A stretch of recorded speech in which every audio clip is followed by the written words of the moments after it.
Welcome back to Off the Pitch, the podcast where we chat with individuals working within and shaping the game of soccer from off the pitch.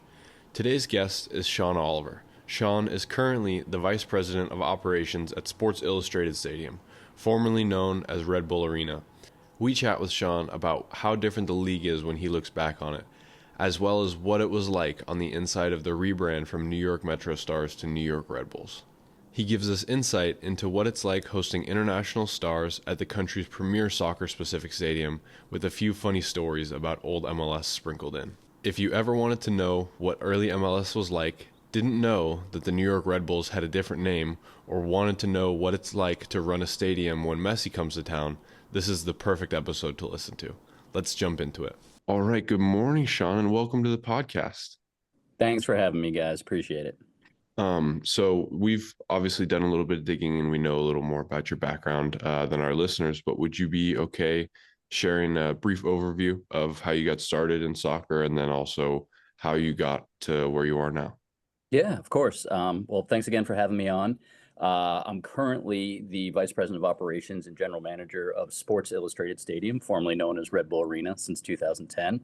I started my career kind of just fell into it. I went to college and played Division III soccer at Brandeis University, had a student job there where I worked in the equipment room. Um, when I started college, MLS did not exist, so it's going to give you an idea of how old I was. But by the time I graduated, it did exist.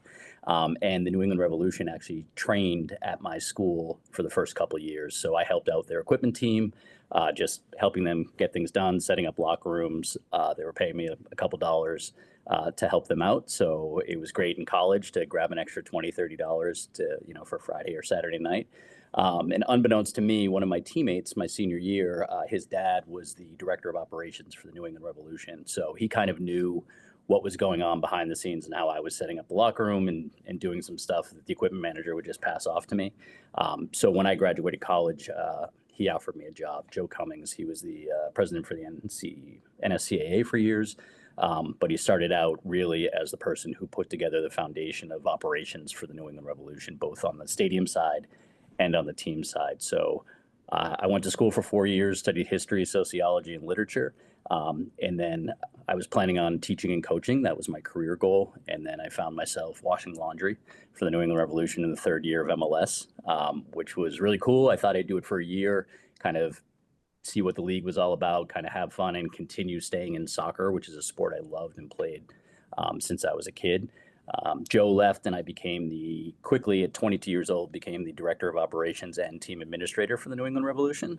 At 22, I can say I was ill prepared to handle that job. And definitely with the league starting up and going in a million different directions, it was the wild, wild west back then. Kind of was a little bit in over my head. So I kind of took a step back, worked for Special Olympics Massachusetts for a couple of years. And then I happened to be flying out to California one weekend, and Jed Meddy from San Jose had called me saying, "Hey, we've got this team administrator position available. Do you have any interest?" And I was like, "Yeah, I think I would like to." I lived in Boston at the time. A change of scenery wasn't a bad idea. And Jed's like, "Well, you have to get out here this weekend." And I was like, "Well, I happen to be flying out tomorrow." So I went to San Jose, had a very intense interview with Alexi Lalas, which lasted about 4 minutes. He sent me over to the head coach. Interesting time, was with the Quakes for about a year and a half, and Alexi Lalas was named the GM for the New York Metro Stars at the time, and he brought me over with him to New York as a Metro Star to help kind of organize their soccer side of the business. And I was on the team side with them until Red Bull took over 6 months later. So it was a completely different world. Alexi had left, and all of a sudden the world of Red Bull came into my life. And I've been with the New York Red Bulls since then in different positions. I started out as their team administrator, then became the director of soccer operations, was on the team side with some amazing coaches that I got to work for and learn from. And then when we were expecting our first child, the stadium was opening at the same time. My wife said, "You have a choice to make here. You can either travel and keep going everywhere, or you can be home with your child." So I made the switch from the team side to the facility side, and started there as the director of operations for what was Red Bull Arena at the time. Was there for the opening of the stadium with Neymar, and have been there really ever since. I was named vice president of operations in August of 2012, and I've been sort of in that same position, although the role has changed immensely over the years, including being the general manager of our Red Bull 2 team when that opened up. And now currently overseeing all of our construction projects, capital projects, and as well as planning for our stadium evolution that's coming up in the next few years. Wow, that's first of all, your origin story on how you got into MLS is really cool and really unique. Um, and then also the way that you wound up in San Jose is really, really interesting as well. Especially considering like Jed is someone who I know as well. And he also just kind of got into soccer from a really, really early age and at a really early point in his career. So it's cool to see that you guys connected that way really early on, and that now we can see you guys are both big heavy hitters this far later down the line. Well, one of us is heavier and one of us is a big hitter. So I'll take the heavier. He's more of the big hitter these days. But, he's a great friend, obviously one of the smartest people you'll come across in the league. We had the pleasure of running the Boston Marathon together a couple years ago. So pretty sure I beat him. So I'm going to hold that and wear that medal proudly over him. Wow, that's really cool. But just going back a little bit from going from the San Jose Earthquakes to the New York Metro Stars. Number one, that's a really big switch just in terms of location and following Alexi and him bringing you definitely explains kind of how that happened so quickly. But then dealing with the rebrand as well as even during those years, like from 1996 to 2006, the league had already changed so much. I can't imagine what it was like to go 6 months later into a rebrand into one of the biggest sports companies in the world at the time. What did it feel like for you on your side of things? Like, how ready did you feel to take on the initial role? And then when Red Bull came in to jump up into that director of soccer operations role? It was an interesting time to say the least. First of all, I told my wife when we moved to New Jersey we would be here for 2 years. The San Jose Earthquakes at the time were contemplating a move at first to San Antonio, then they ended up in Houston, and our choices were to either go with Alexi to New Jersey, back to the East Coast, where my wife and I are both from, or go to Houston, Texas. My wife's a big skier, and looking at the mountains near Houston, Texas wasn't really her thing. So, we decided to come with Alexi. Great personality, someone who has taught me that passion can get you very far in this sport. And I still laugh when he's on TV sometimes, and you can tell he's just stirring the pot. But all he wants to do is get people to care, and that's really what he brought. And so I kind of followed along with that when we got to the Metro Stars. I found out that Red Bull was taking over the Metro Stars in the hotel lobby in preseason. I was walking by and I ran into Brian Ching, who mentioned to me, "Hey, Red Bull's buying your team." And I was like, "Excuse me?" And then about an hour later, I got a call from Alexi being like, "Hey, you've got about 40 boxes that are going to arrive at the hotel. Please put them in your room. Don't tell anybody about them. Don't look at them. Just do this." And we essentially rebranded overnight. One day during preseason out in Manhattan Beach, we were the Metro Stars, and the next day we rolled into the field as the New York Red Bulls. And it happened, that probably took place in February with our first game in April, back then when MLS opened in April. And there was basically a 30-day sprint of, how do we change this from what was the Metro Stars to this premium brand that Red Bull had.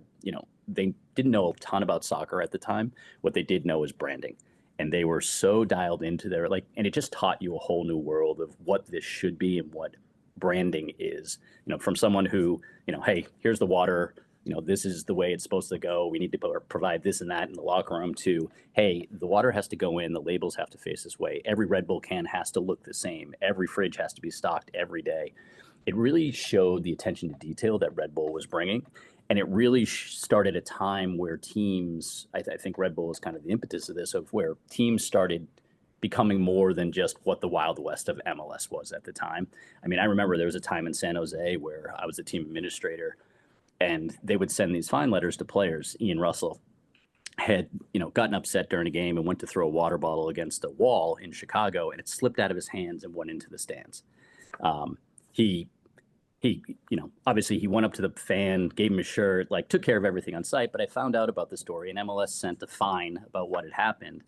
but they left it in like an editable file. So then I was able to go in and play it, and I told Ian that he was fine, like $10,000. I think he was making like $20,000 at the time. That pending further legal action, there was a lot going on, and I was just able to change all that and hand it to him. So there's small archaic things that MLS used to do, and you could play these great jokes on players, but you know, how much better when Red Bull came in, and then how much more serious it got from just being like, hey, we're a soccer league trying to survive, to hey, we're transitioning to having a lot more owners and a lot more money. And Red Bull was kind of that first thing that came in. Their vision, the first game, we had Pele there, we had Shakira, we had Wyclef Jean. There's 40,000 people at Giant Stadium, and we were used to having about 18 in that 80,000 seat stadium. So there's definitely a different environment that they brought in. There was also a huge learning curve on the other side of what American soccer was. And I think for me, I was uniquely positioned, having been with a couple of organizations at the time and understood how different systems work, to say, hey, this is what we really need to set up moving forward. And then the first thing they did was bring in Bruce Arena, who obviously had a wealth of knowledge, very confident person as well, who was able to kind of set up our sporting side in a way that, as difficult as Bruce was, everything was driven towards winning. And you can kind of see that 2008 team ended up going, he wasn't the coach of it, but the team he built ended up going to MLS Cup. And then they kind of rebranded the next year once Red Bull Arena opened. Wow, that's I think the rebrand is something people take lightly, especially now, so far down the road. And like you said, it did kind of just appear to happen overnight. So hearing kind of the inside and behind the scenes of that just by itself is really, really interesting. And then also the fact that they went ahead and built that stadium basically right away is really cool, and shows kind of the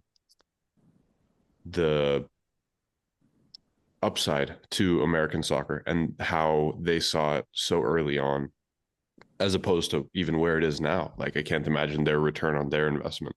Yeah, From so the interesting thing about the of when Red Bull took over is that they were partners with AEG, who owned like half the league at the time. So, I mean, doing amazing work to keep American soccer afloat, professional soccer afloat. And when they came in, AG original had kind of kind of the Columbus Dallas type setup, where the stage at one end, we're going to be a multi-use facility. And Red Bull really came in and wanted to have more of a European feel. And the one thing I love about Sports Illustrated Stadium, formerly Red Bull Arena at the time, is that when it opened, there was no American soccer stadium like it. You had what was the Home Depot Center at the time, which was the first big one. You had the Columbus Crew Stadium, which was awesome for what it was at the beginning. But this was the first stadium that said, hey, this is staying. Like, this is a real structure. This is got a feel. It's got a full roof. It's got that atmosphere. We had Santos there for the first game with Neymar, and it was 25,000 people just packed into a stadium that was built to watch soccer. So when you come to the stadium, there's no seat that isn't focused on the pitch. Everything else is nice, and there's some bells and whistles here, but really the theater is the pitch. And they really wanted that to be a canvas for any fan that came to the stadium. That's awesome. And they executed exactly on kind of what they wanted to do, because I know from talking to my dad that over the years, Red Bull Arena, now Sports Illustrated Stadium, has been one of the premier facilities, even through all of these much newer stadiums getting built, like TQL in Cincinnati, Columbus's new stadium, Austin. Everybody has these brand new stadiums that are fantastic, have all the bells and whistles you could imagine. And Sports Illustrated Stadium still holds up to everything, even after so much time. Whereas if you look at even PayPal that the Quakes play in, they opened that only in 2015, and it already looks a little bit aged compared to some of the newer facilities that are open. So that's really awesome to see how Red Bull dove in head first and really hit the mark and hit the ground running, for not just right away, but for the next 15, 20 years. Yeah, it's something we're really proud of too, is that, and TQL is a good one for us, because a former person who worked for me is now the general manager at TQL, and we talk about it all the time, how they're similar and different, yet how our stadium is still held in such high esteem.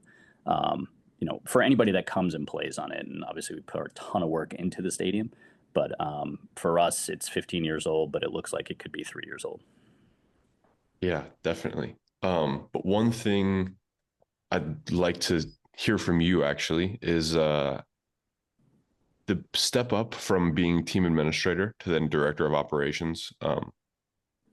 As much as back then it might not have been as big of a step up as it is now. Because as we know through the years, there's been redefining of roles and such things like that. What do you think everybody, kind of those who gave you that opportunity, what do you think they saw within you to make them want to give you that opportunity? I think it was a lot of it's just based on work ethic. Operations is anybody could really do it, but it takes a certain person to kind of thrive in that environment, and almost a bit of sadistic nature to want to work all those hours and to be the person behind the scene. And if you talk to anybody in our positions, the last thing they want is recognition. The last thing they want is to be, put in front of someone and say, "Hey, you did a great job." My boss, who's a phenomenal individual, who's fantastic at building culture, he says I need to get much better at accepting praise, because I become super awkward when he starts pointing out things we've done well, and I'm like, well, this could be better, this could be better. But I think one is the work ethic. Two, it's a passion for the sport. Like if you're working all these hours and you don't care about what you're doing, it becomes a job really quickly, and it becomes a very hard job. And I've been lucky enough throughout my career that I've never really looked at it as a job. It's just an extension of who I am. But I think a lot of it is more of just the drive I had to say, hey, what can we do today that we didn't do yesterday? What can we do better that's going to make my employees' experience better, our fans' experience better? What can we do to help the team win? We oversee the grounds department here, so part of it is like, hey, what can we do to the pitch? How do we maintain this thing? And grounds people are a whole special world of people who.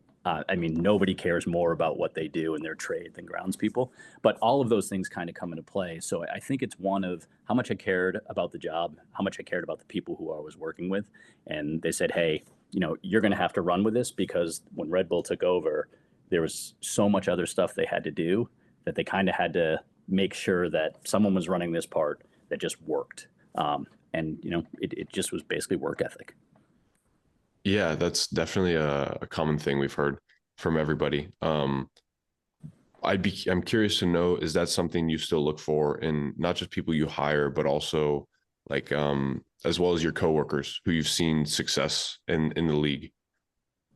Yeah, I think for me, there's one or two people I look at the league or that probably don't get shout outs as much as Jed is one of them, and a gentleman named Bill Wiswesser in Cincinnati, who both I think are the smartest people I've ever been around. Just the way they look at things, the way they attack problems, just live in a different world that I couldn't live in, just that level of intelligence. And then on the other side, for me, so that's a great quality to have. But for me, especially in operations, you hire the people and they can learn what they need to do. So for me, anybody that we hire, I speak with, I talk to them. Rarely does someone get to my in front of me for an interview where I'm saying, hey, this guy isn't off. But there's been a few people who I've been like, no, we can't. Like they're going to be looking for something and not concentrating on the role they have. So for me, it's all about hiring the right people. And once you have the right people and everybody pulling from the same end of the rope, there's no limit to what can be accomplished. And especially in the operations world where you're going to be working long hours, you're not going to have a 9 to 5. It's going to be, your schedule is going to be all over the map, and you're going to have to not do some things personally that you'd like to do because you have to sacrifice to make sure the job works.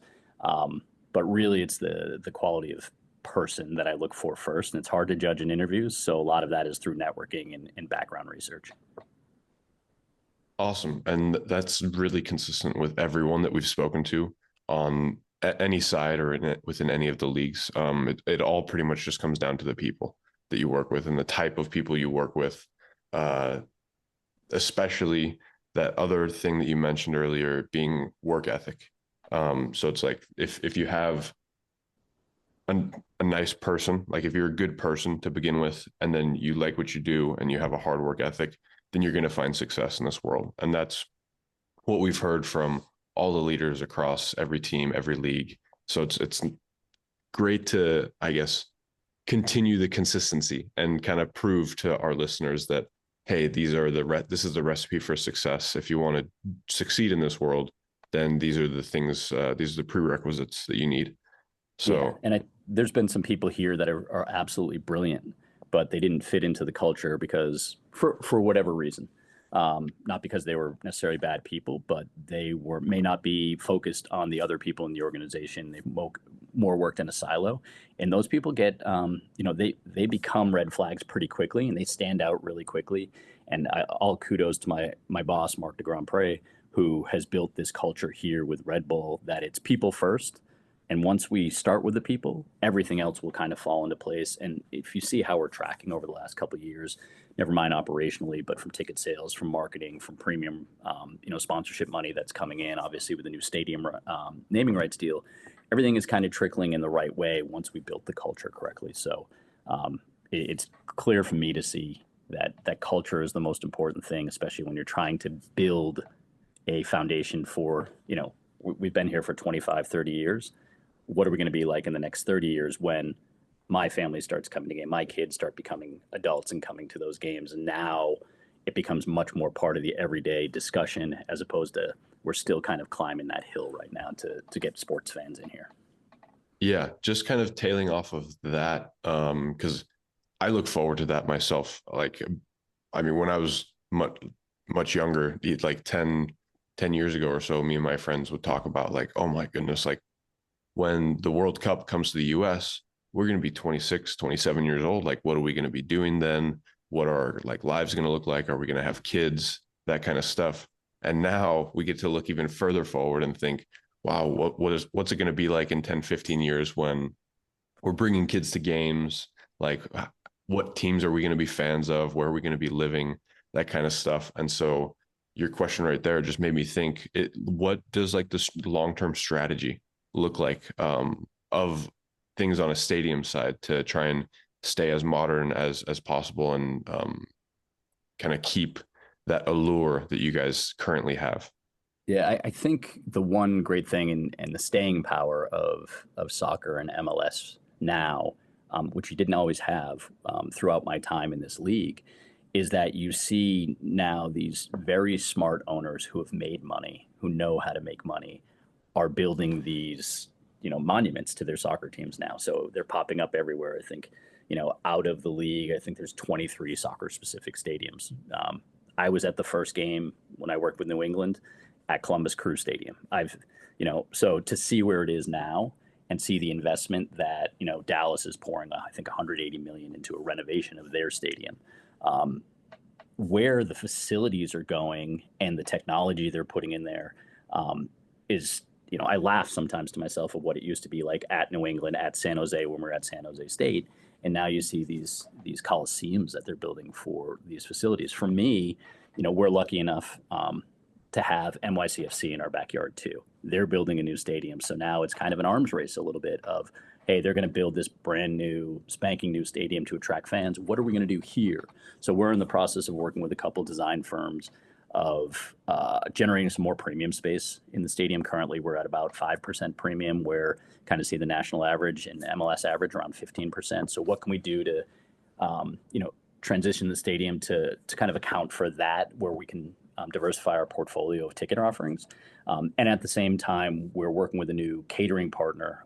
Next year's coming in, Levy Restaurants, to help really redesign our concession experience for the general fan, bring in a lot more technology, whether it's Mashkin units, where it's just, put everything on the counter and it automatically rings it up. It takes about 20 seconds to go through that experience, where right now it's about 2 minutes. And going to a lot more RFID technology, where it's just, here you go, walk in, walk out. Kind of taking what Amazon has put out in the world, Zip In, what they've put out in the world, taking that and putting it all together for our general fans so that they have a better experience. And the one thing that's happened over this kind of time, from the time we opened the stadium, maybe a couple of years before, to where we are now, is that the sports fan and what's expected has completely changed. I remember when I went to a game in, the 90s, I would get a ticket to a game. I'd show up to what was Foxborough Stadium at the time in New England, and that was my experience. Rip your ticket, go buy your hot dog, buy your, chicken fingers, and that was my expectation. Now the expectation is that everybody's having individual kind of experience, and we're trying to cater a mass experience to individuals. So you have to create all these different levels of experience that people want, and then be able to deliver on that. So the specialization of the people working in guest services, fan services, the ticket people have to say, okay, I'm selling you a group ticket, but okay, you're buying 100 tickets, but how do we make that individual for you guys too, so you have a special experience? But the family of four also wants to have that special experience. So the technology that everybody's bringing in is really blowing my mind away, from how you purchase to how quickly you purchase, how you can order on your phone, how it's brought to you. It's almost a little gotten to the point where everybody's a little spoiled when it comes to what they want from a stadium experience, but it's really kind of where we're going. And I think what we're going to do in the next 4 to 5 years, the investments that we're going to make to keep up with the Joneses, which is NYCFC next door. We did beat them in the playoffs last year, so we're kind of one up on them right now. But once their stadium comes online, we're really going to be competing not only for fans, but also for the dark day business that comes in of, hey, here's your 20 MLS games. Here's maybe 11 international soccer games that we're going to be bidding on with them in the New York market. How do we make sure that we're offering the best experience, not just for the fans, but for the promoter that comes into? Yeah, and that's I think that's something that a lot of people don't consider, is the fan experience. It's so important on the front office side of things to make sure that you not only are getting the fans through your partnerships and community outreach and stuff like that, but then you maintain those fan relationships by giving them that good experience, that premium experience, even at maybe the lower cost of just a general admission ticket. So that's really interesting to hear about, just because, like I was saying, a lot of people don't consider it. So, and I can yeah. say with our business planning and how we, what our KPIs are going into every year, and we just had the meeting yesterday, so it's fresh in my mind, that we track everything. So even what's the stadium experience is like, there's probably 15 questions that go into it, and our goal every year out of 10 is to reach a 9. It's almost impossible.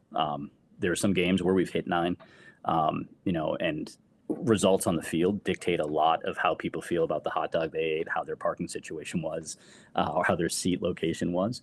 But it's one of our 3 focus points. There's 3 goals that we have every year. One is, to be one of the best teams on the field. One's a ticketing number that we want to hit, but guest experience is the third. And it's not the third.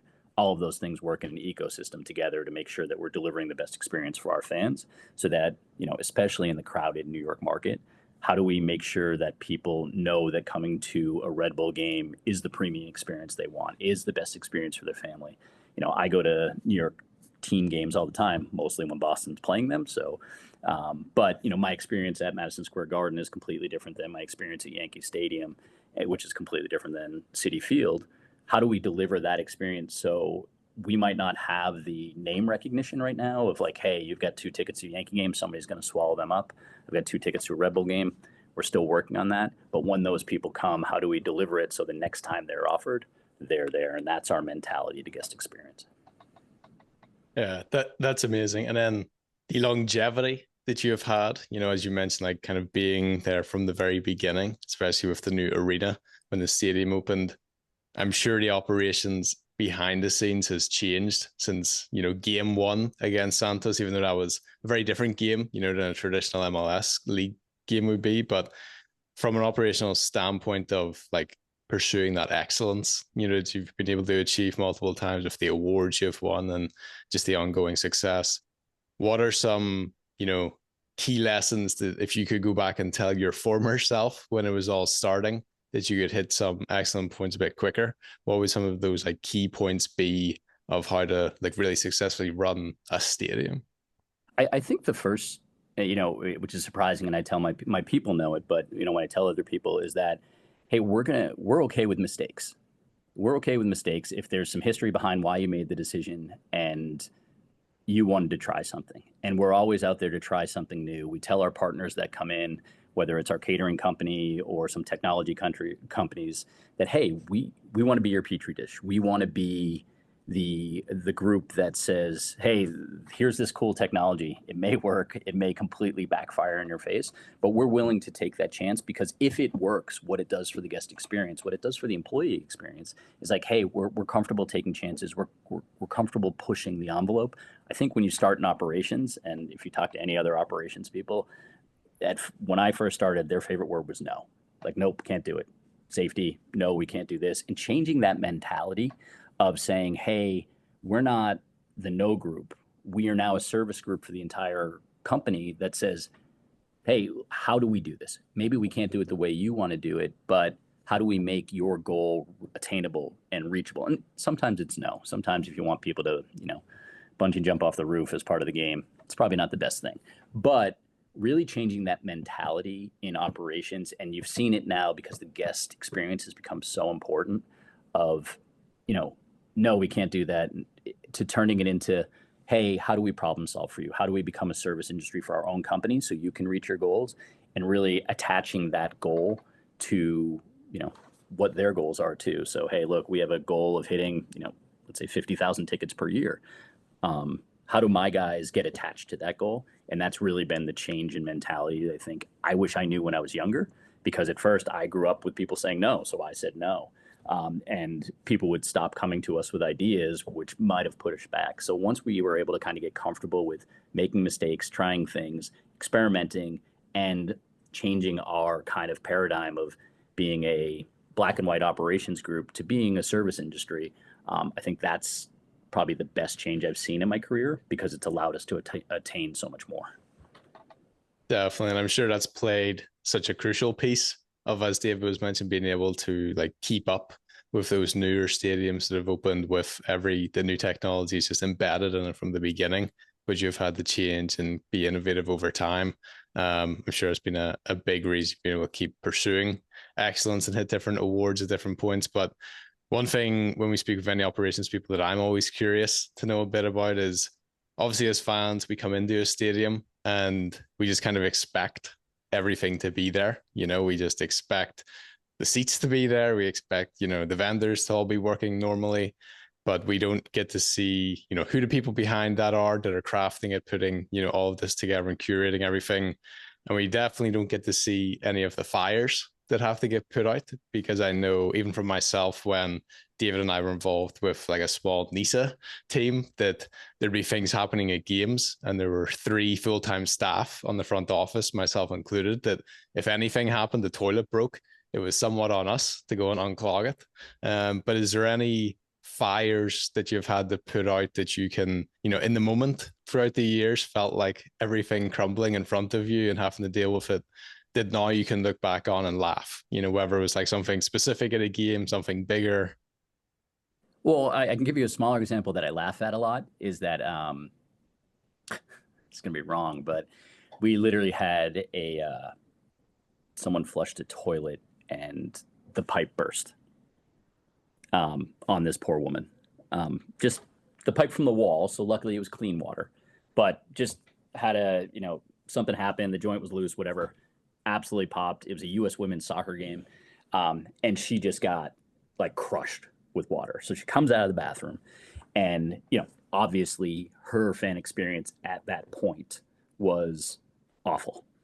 So you get into, one, we've got to fix the operational problem that's going on, but 2, how do we fix this fan experience? What can we do for this poor woman right now, covered in water, at a game where it's 5 degrees outside? So we immediately went into fan retention mode. Okay, we'll deal with the operations piece of it, shut down the water. That stuff's all systematic, and we know how to do that. But really now taking care of this guest, we brought her to the guest shop, talked to the people that run our merchandising, said, hey, can we get her a sweatshirt? Can we get her a shirt? It'll be on us. Get that back to me. We took her group, which was 5 people, and we do keep relocation seats for these kind of emergency situations where we've really screwed over a fan. How do we make it better for them? And we put them in what our manager box seats are, which is right behind the U.S. women's bench. And all of a sudden, she went from having this, terrible day where she went to the bathroom, got absolutely crushed with water, to being able to provide, because she had this bad experience, being able to provide an experience for her family, that they were right behind the bench. They could hear everything the team was saying. They could see the players. They were getting high fives at the end of the game, getting autographs at the end of the game. So really those fires lead to the same question. How do we retain this fan? What can we do in this moment to retain this fan? So that's just a small example. I think the bigger fires that we have to put out are when we have weather delays, lightning delays, especially when there's no rain involved with it. the fans just get unruly. So I think for me, time is standing still at that moment, and you're watching the radar being like, okay, we need the Lightning to get out of the 8-mile radius. We need it to hold off for 30 minutes before we have the game. We have to monitor the storm behind it to see. We don't want to start a game and then 2 minutes later have to, stop it again. So I think that's when time is really standing still. And a lot of us are trying to do whatever we can in the entire organization to make sure the fan experience is still great. But the fans don't know that. They're sitting there, you're sitting in your seat on the concourse. Like, I can't even sit in my seat. They're just trying to delay this so you can sell more beer, which is constantly what we hear. But for us, it's like, okay, come on, Storm, get out. We need to follow the rules here. Safety's first. But I think for me, those type of things, we've had a couple bomb threats and stuff like that, that are interesting, that people don't know anything about, and the work we do behind the scenes to make sure that we're taking the right steps. But I think when time standing still or those weather delays, and you're just trying to do your best with fans that are getting really uncomfortable because it's at least a half hour, and you try to tell them, hey, it looks like it's going to be an hour and a half, but if you're off on that and it's not an hour and a half, it ends up being 2.5 hours. Obviously the fan experience goes way down. If you look at our scores for KPIs for post game, those weather delay games are always kind of the lower trending ones, because as best you want to, there's really no way to appease every fan in that moment. Yeah, that's the tough nature of the weather, is the one thing you can't control. You can to some degree control the people and put SOPs in practice and protocols, but the weather is the weather, and there's not much you can change. But one piece of the operation that I don't think we've really spoken with many people about is the security side of things. So again, as a fan, you expect the stadium to be safe. You don't expect to be in any kind of danger when you go in. And I noticed, I think it was maybe 2015, you had won the award of Security Team of the Year. And I'm sure, that standard has been upheld for the last 10 years since that, despite, not replicating from an award standpoint. But is there any kind of behind the scenes you can share about just the magnitude of the security that goes behind a game, especially when you're hosting these international games that are attracting a lot more people, and people that are not maybe your normal fan base, and it's not just kind of rinse and repeat the way it might be most weeks. And even, I remember when we spoken with someone when Messi came to town, just the change that had. Is there anything like that you can just share some behind the scenes of just what that actually looks like of putting the security together? I mean, I can definitely give you some little background on me. So I was thinking about, when you guys invited me on, of some cool situations I've gotten myself into. So we were the first team to host Messi to play in a game for an MLS game. I was also David Beckham's first start for MLS was against the New York Red Bulls at Giant Stadium, and we had 75,000 people there.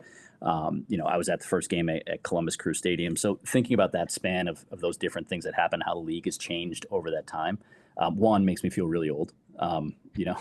So, and you kind of alluded back to it, that one day I woke up and I was the young guy, and then the next day I woke up and I was the old guy. But how things have changed throughout that. I remember, we had David Beckham at Montclair State University, and there were people hanging out the windows of where they were practicing on a turf football field, hanging out of the parking deck. And we had to put together kind of an archaic security plan to make sure David was there. And then as he was leaving, we had to get him up to the locker room, which was on a different part of campus, because this is what MLS was back in the day. And then he had to get to an appearance, so he needed to shower. So he ended up in my beat up Honda Accord driving through the back of campus of MLS while paparazzi was chasing him. Now I look at years later with Messi coming in. We had a completely sparse training facility. He literally had a state police escort that came to bring them to the facility, which was on complete lockdown with 10 security officers, making sure no one got near that Miami team. Coming into that game, typically for an MLS game, we'll hire maybe 200 security officers to kind of operate the stadium with about 30 supervisors. For that game, we were up to 40 supervisors, 310 officers, as well as we had SWAT team there. We had local police, SWAT team, FBI, CIA, and everybody kind of came out of the woodwork to offer their services as well. We had drone protection. We had everything going on. We also set up our perimeter in international games a lot different than we would set up for a regular MLS game, there's bike rack on the field. So we create a secondary layer. So if someone wants to jump on the field, they have to get over that layer and the next layer. We have the field boards that go 270 around, and then we have the secondary layer of bike rack on the bench side. We also had Messi's security guard. So that was new to us. It was the first game that he was deployed, and trying to figure out, okay, how do we operate this game? Is he allowed to go in front of our team bench? Is he going to stay in front of our team bench? Our coaches were like, what is going on here? And his security guard has become somewhat legendary too, but great guy. He has one job. He does it well. And for me, it was more of just understanding, okay, this is what Miami's expectations are. This is what we can deliver. The one advantage we had too was we actually hosted Argentina for their last game before going into the World Cup. So before, we had a kind of a pre-Messi environment with Argentina playing at our stadium against Jamaica. So we kind of understood a little bit of what that was, that the Messi experience was from a security standpoint. And we were able to take those learnings from that first game where he played about 10 minutes. They told us he wasn't going to play. He was just going to sit on the bench. And then they put him in for 10 minutes. He scored 2 goals. It was an amazing experience, but just getting him in and out of the stadium and what that meant for his first MLS game. So the one thing I think people don't realize is the amount of time we put into making sure everybody is safe. I meet with my security director at least 3 times a week about, hey, this is the game coming up. Here's the threats. This is how we're going to do it. This is how we're going to balance guest services versus security. When you have an MLS game, you have a lot of guest services and your security is kind of low depending on who you're playing. When you bring in Ecuador versus Guatemala, you kind of pivot a little bit more towards a security-based stance because you have fans that are only coming for that event, so they don't really care about the problems they run into if they do jump on the field, if they do start a fight, if they do drink too much. So you definitely have different security standards for different type of games. The Messi games, the NYCFC games, those are the trickiest, mainly because you're trying to keep everybody safe. You have these super large crowds that are very excited and emotional, and you're also trying to run your guest services at the same time. So how do you balance that is something we constantly talk about throughout the week leading up and during the game. Hey, this issue is completely different in the second minute of the game as it is in the 89th minute of the game. Yeah. Sorry, that was a long-winded answer. No, that was great. A lot of people don't realize, like, especially like when Zlatan was here, that was one that I got to see firsthand. The impact that they have on not just home games but away games, because they only play so many away games and so many games in other cities. The impact that has on that club and organization just for that 1 week it's kind of hilarious.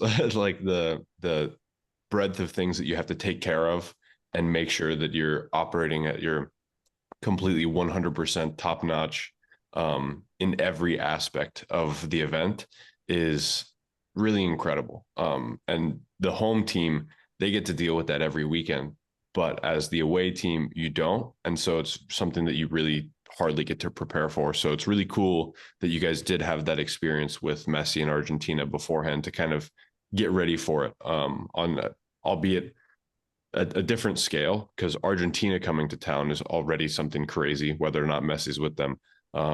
But then preparing for him to come with Miami, which has a completely different star power, is really cool.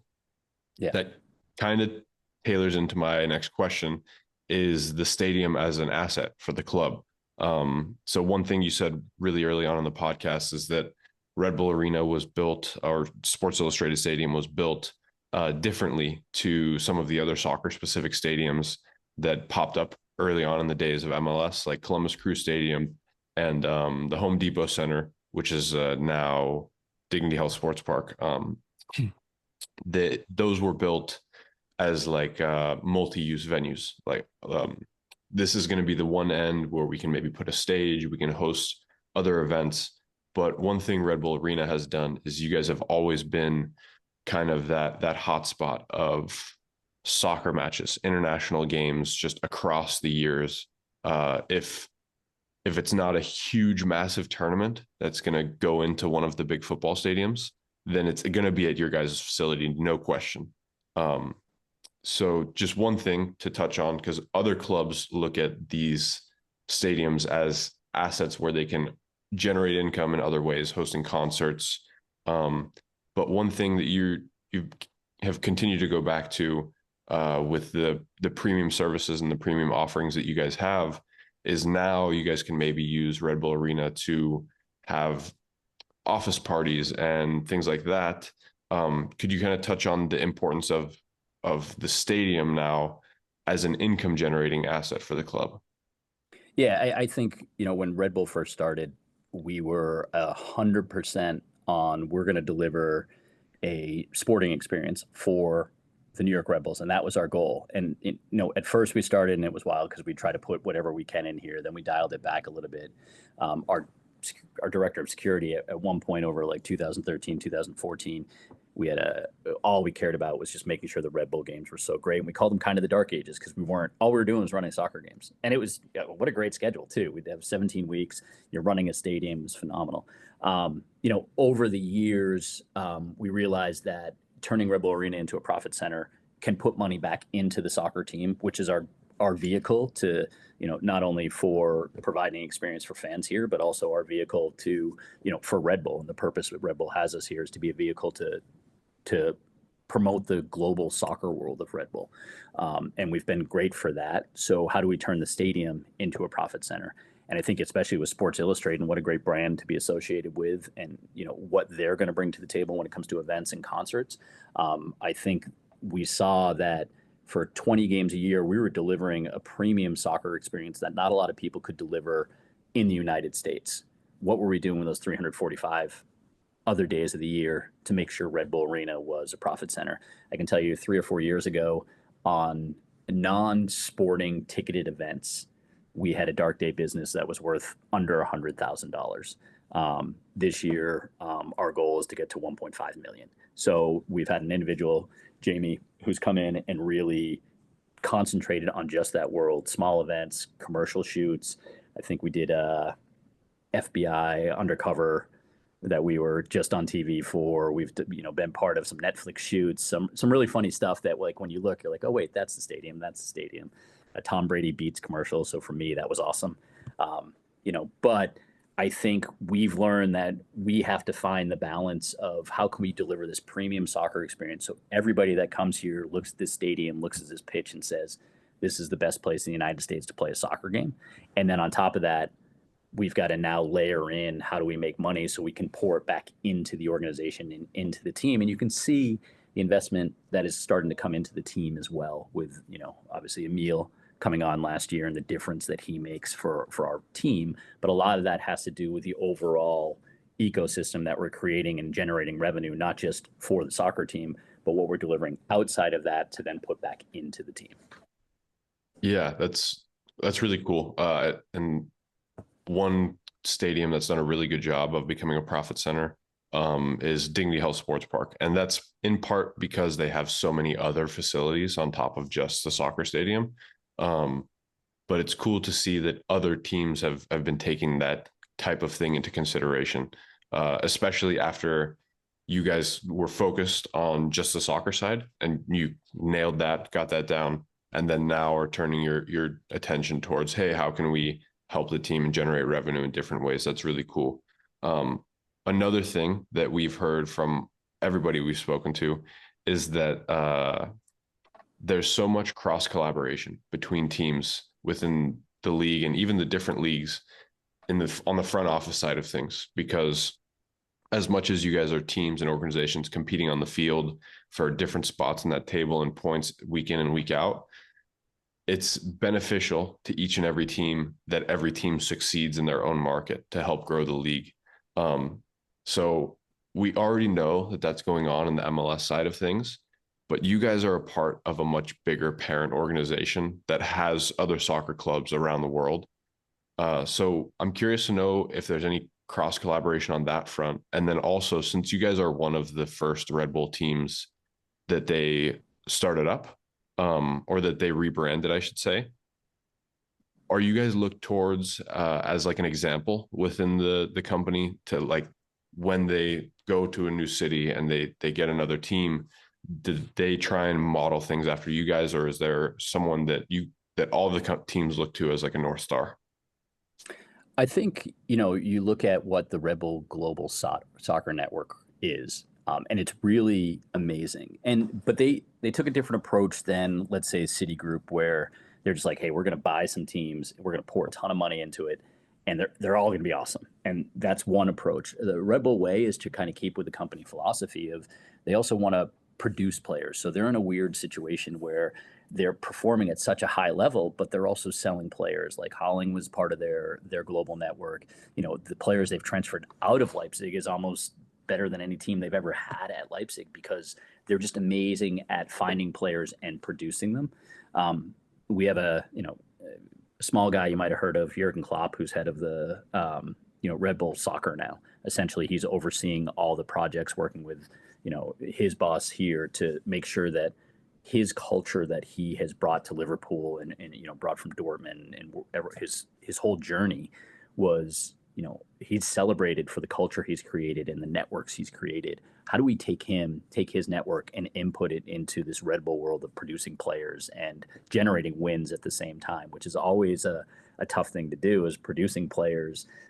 You can have a 2-hour conversation on what that market's like just to produce a player and sell a player and to bring players in and the research that goes into it.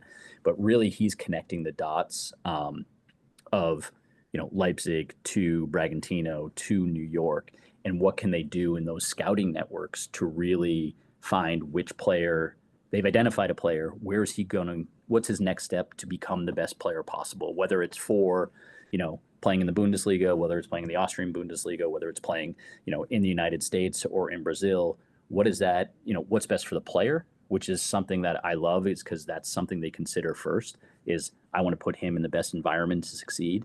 And then the next step is what is best for the organization. Because if they put him in the right place, it's going to be the best step for the organization. So we're kind of seeing the fruits of that, of some of the younger players that are coming into our team right now that may have been identified by a scout in Leipzig or by a scout in Brazil, but tying them together and saying, hey, what's best for the parent company is putting this person in the right place to succeed. From an operations standpoint, I've been to Leipzig, I've been to Salzburg. I haven't had the chance to go down to Bragantino. They're building a stadium right now, but I spent about a week with the Bragantino folks last year going to, touring through Red Bull Arena, Sports Illustrated Stadium now, but also went to St. Louis, went to Kansas City, similar stadiums like ours where I know the operations people there and I know they run a very good ship. People I respect a lot that can teach these people, okay, hey, this is the American sporting experience. Now, that's something we deliver that is completely different than the European experience. It's completely different than the South American experience. So can they steal little pieces of guest experience that we offer and put it into their environment and have that succeed? I think that's probably where we offer the most guidance in the global world, is that, hey, our football's catching up. We're going to get there.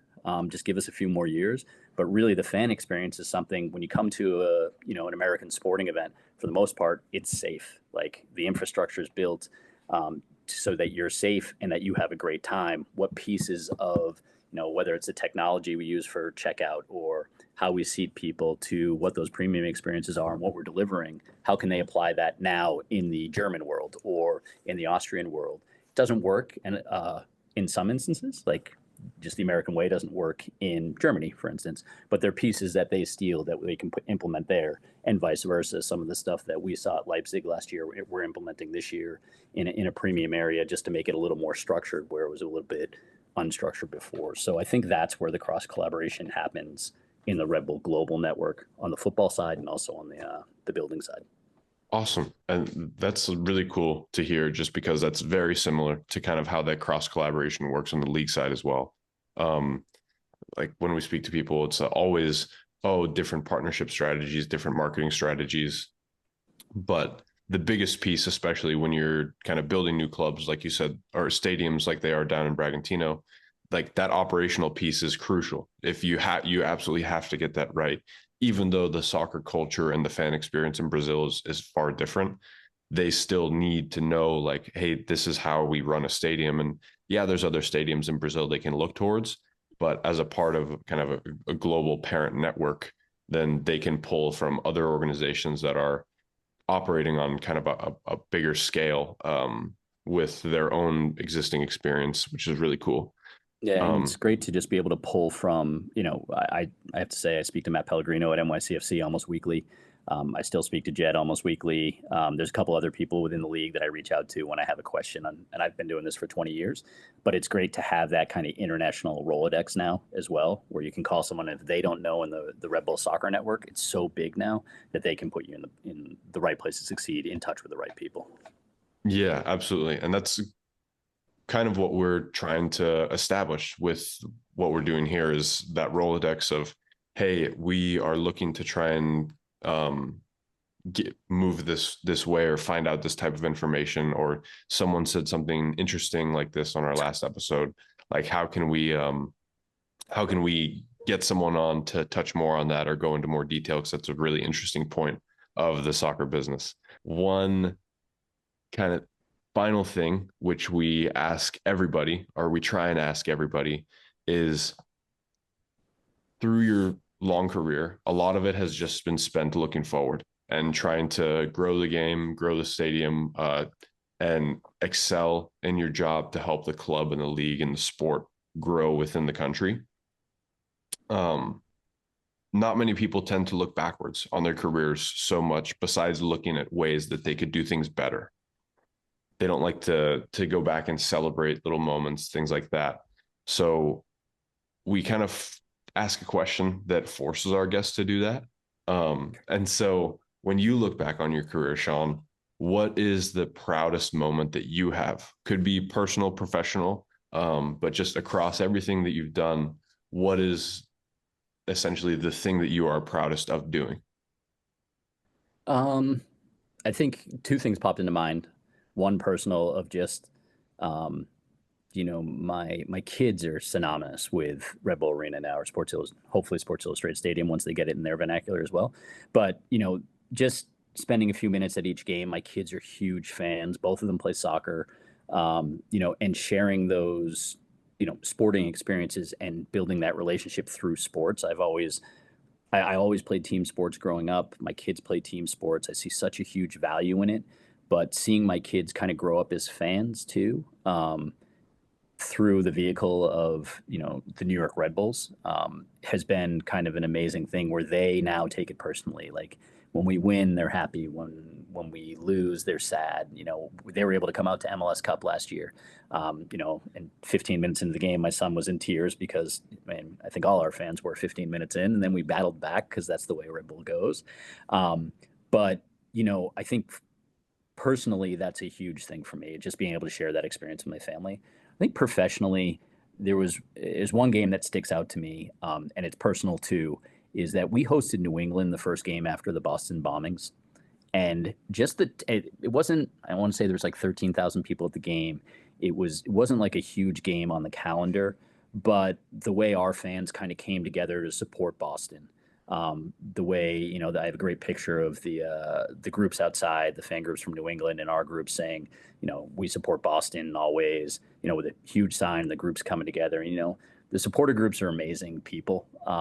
They dedicate their lives to a team, which, and they care as much as the people that are working at the organization. Sometimes I wish they could see how much the people working at the organization care, but they're fans, and they deserve their voice. But when they came together that day, I actually still have, they had a 617 strong jersey behind the New England bench. And I guess they forgot it was there after the game. So that still sits in my closet. And to me, that game meant a lot, just personally growing up in Boston, growing up kind of in that area, and knowing what the Boston Marathon means for people, and what those little things you could do it just showed what sports can do to help people heal. I mean, the Red Sox did go on and win the World Series that year. Poppy gave a speech that probably gets a little more notoriety for this game than this game does. But for me personally, it's a small game where we were able to give back, not to even our fans, but to a community that helped raise me in the game of soccer. So that game probably means the most to me. That's incredible. And just even on both sides of it, something that we hear from everybody is that it's all about the people, and people coming together, celebrating each other, supporting each other. And it really goes a long way. Like, that's just a testament towards the culture that soccer has as a sport, and how it brings people together, not just across the world, but through tragedies and things like that. And it's really cool to hear from you that that's something that you got to be a part of, especially being from Boston. That's awesome. But I'd love to, number one, thank you for your time, Shaun. You have been an incredible resource for the league and the sport that both Matt and I know and love, and we've grown up with, and helping it grow within the country. You've been a part of Red Bull, New York Red Bull, essentially since their inception back in 2006. And now you can look back not just on those two memories you shared, but on the organization, and you can look at building a stadium that now has a bunch of heritage, at least the beginning of a heritage, because it's going to stand and last for a long time.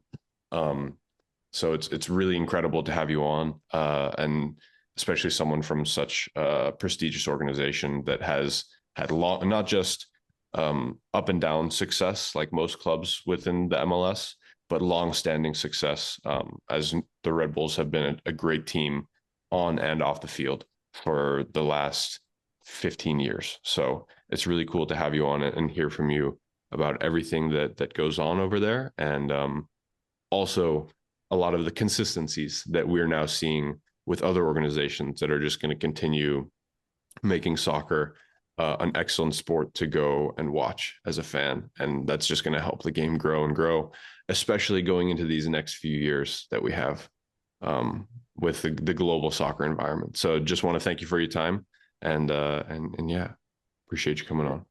Thanks, guys. It's been a fun experience, and I've really enjoyed listening to the podcast, for the people I've known in the league too. So it's great to see you guys grilling them, and I wish you guys future success, and I hope to listen to a lot more episodes moving forward. Thanks, guys. Appreciate it, Shaun. Thanks for tuning in to this episode of Off the Pitch. If you liked what you heard, don't forget to drop us a follow or subscribe on your favorite podcasting platform. Your support truly means the world to us, and it helps us bring you more of the stories that you love from the business world of soccer. And if you have a moment, please also drop us a rating or a review, as it helps us understand what you like, and it also helps other like-minded individuals find this podcast. See you in the next episode.